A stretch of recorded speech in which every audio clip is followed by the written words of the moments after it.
आरिफ चटखारे से होके तो मैं आ गया हूँ इस टाइम भजे सिरी पाई वाले के पास। तो ये है जी अल्लाह मशहूर भजा सिरी पाई वाला, और इनके दरवाजे के ऊपर ये गवर्नमेंट का ये भी लगा हुआ है, वर्ल्ड सिटी ऑफ।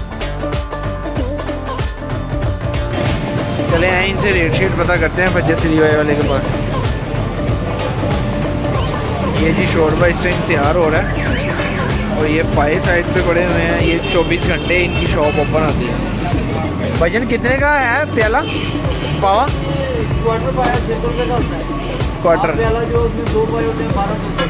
अच्छा, उसमें 4 होते हैं उसके भी 2। यानी 600 का एक है, 600 रुपये का एक छोटा बकरे का पाया है।